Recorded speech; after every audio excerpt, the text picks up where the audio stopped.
आपको करनी है खरीदारी। 146 का लगाइए टारगेट, स्टॉप लॉस होगा 140 का। और खबर आ रही है कि कंपनी को लीप ग्रेन रेल लॉजिस्टिक्स से करीब 103 करोड़ के ऑर्डर मिले हैं और अगले 10 महीने में उनको ये ऑर्डर पूरा करना होगा। तो इस वजह से खबर पॉजिटिव है कंपनी के लिए। कल भी हल्की तेजी थी, आज ऑर्डर जीतने की जो खबर आ रही है उसके चलते तेजी जारी रह सकती है। खरीदारी कीजिए 146 के टारगेट के लिए। से एक कंसोलिडेशन में फंसा हुआ था। ये जो रेंज है ये 548 से 533 के बीच में था, लेकिन पिछले सेशन में कमाल की खरीदारी दिखी और स्टॉक ने जो है एक अच्छा ब्रेकआउट दिया हुआ है और ये जो ब्रेकआउट आया वो अच्छे खासे वॉल्यूम के साथ आया है। खासकर अगर हम इसे कंपेयर करें 10 सेशन एवरेज से या 20 सेशन एवरेज से, तो पिछले सेशन का एवरेज जो वॉल्यूम है वो काफ़ी ज़्यादा अच्छा रहा है। तो ये ब्रेकआउट काफ़ी एक सस्टेनेबल मूव की तरह देखा जा सकता है। तो यहाँ पे आप अच्छी एक खरीदारी करके चल सकते हैं। टारगेट रखिए 578 का और स्टॉप लॉस रखिए 543 का। है इस स्टॉक में खबर काफी पॉजिटिव आ रही है। कंपनी ने बड़ी डील की घोषणा की है। हरमन कनेक्टेड सर्विसेज का अधिग्रहण किया है। ये सैमसंग की सब्सिडरी थी जिसका कि अधिग्रहण हुआ है और पूरा 100% हिस्सेदारी खरीदी जाएगी। 3,270 करोड़ में ये पूरी डील हुई है, तो काफी बड़ी डील नजर आ रही है और 31 दिसंबर 2025 तक ये अधिग्रहण पूरा होगा। पोजिशनल व्यू चाहे तो भी रख सकते हैं विप्रो के लिए। 255 का टारगेट आपको लगाना होगा, स्टॉप लॉस आप लगाइए 246 का। पैटर्न से ब्रेकआउट दिया तो है, लेकिन पिछले सेशन में नहीं 3 सेशन पहले दिया था। लेकिन इसका सिग्निफिकेंस ये है कि पिछले 2 सेशन से हम देख रहे हैं कि जहां से 3 सेशन पहले ब्रेकआउट आया वही ब्रेकआउट लेवल पे काफी अच्छा सपोर्ट लेता हुआ नजर आ रहा है। तो यहाँ पे जो है एक अच्छा सपोर्ट बेस बन चुका है। पिछले सेशन में जो है स्टॉक ने ऑल टाइम हाई भी छुआ है और पिछले 5 सेशन से हायर लोज बना रहा है। तो यहाँ पे जो है मोमेंटम धीरे धीरे ऊपर बढ़ता हुआ दिख रहा है। ऑल टाइम हाई लेवल पे ट्रेड हो रहा है और ये डिलीवरी बेस्ड ट्रेडिंग इसमें हमें नजर आई है। तो यहाँ पे आप खरीद के चल सकते हैं मौजूदा लेवल पे। टारगेट रखिए 309 रुपीज का, स्टॉप लॉस रखिए 282 का। होटल स्टॉक्स में काफी अच्छा कन्विक्शन नजर आ रहा है और अब आगे फेस्टिव सीजन है, वेडिंग सीजन है और हम देख रहे हैं कि अभी से अगर 1 ईयर फॉरवर्ड की हम बुकिंग देखें तो साल तक, अगर फरवरी तक की बात करें तो रेवेन्यू विजिबिलिटी इन कंपनियों के लिए काफ़ी स्ट्रॉन्ग नज़र आ रही है।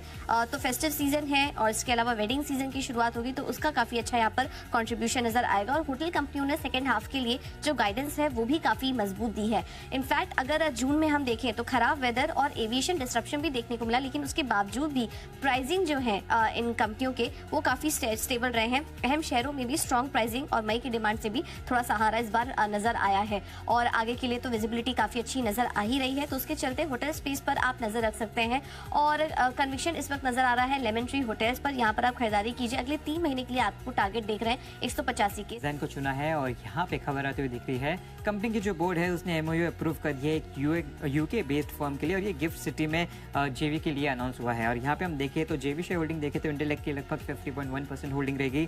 तो जो ये यूके बेस्ड फर्म है उसकी 49.9% होल्डिंग रहेगी। खासा पुल बैक दे चुका है। तो यहाँ पे जो है फंडामेंटली स्टॉक काफी अच्छा दिख रहा है। अगर इसके और भी रेशियोज देखें तो इसके जो कॉम्पिटिटर्स है उनके कंपैरिजन में ये भी एक स्टेबल पोजीशन होल्ड करता हुआ यहाँ पे नजर आ रहा है। तो यहाँ पे आप खरीद सकते हैं मौजूदा लेवल पे। टारगेट रखिए 1012 रुपीज का, स्टॉप लॉस रखिए 938 का।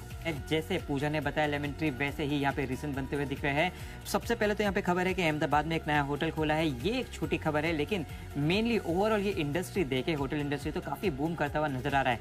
शादियों का सीजन नवंबर दिसंबर से शुरू हो जाएगा लेकिन बुकिंग अब से ही शुरू हो चुके हैं। तो यहाँ पे काफी स्ट्रॉन्ग डिमांड बनता हुआ नजर आ रहा है। ओवरऑल इंडस्ट्री ने भी काफी अच्छे नतीजे अनाउंस किए हैं। आने वाले टाइम में भी काफी अच्छा कैश फ्लो आता हुआ दिख सकता है, जिसकी वजह से ये जो पॉजिटिविटी है वो कंटिन्यू होती हुई नजर आ सकती है एटलीस्ट 5 से 6 महीने के लिए।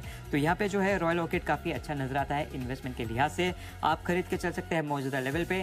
टारगेट रखिए 470 का, स्टॉप लॉस रखिए 412 का। लॉन्ग टर्म नजरिया आपको रखना है। मैंने 1 साल के लिए जो लक्ष्य मैं देख रही हूँ कंपनी में वो 125 का है। तो स्पेस की कंपनी अच्छी लग रही है। थोड़ा गिरावट आए तो भी यहाँ पर एंट्री के काफी अच्छे मौके मिलेंगे। तेजी से ये कंपनियां हम देख रहे हैं कि इंटीग्रेशन भी कर रही हैं, बैकवर्ड इंटीग्रेशन भी कर रही है, तो उन कंपनियों को यहाँ पर काफी फायदा मिल रहा है रिन्यूएबल एनर्जी के बढ़ते ट्रेंड्स की वजह से।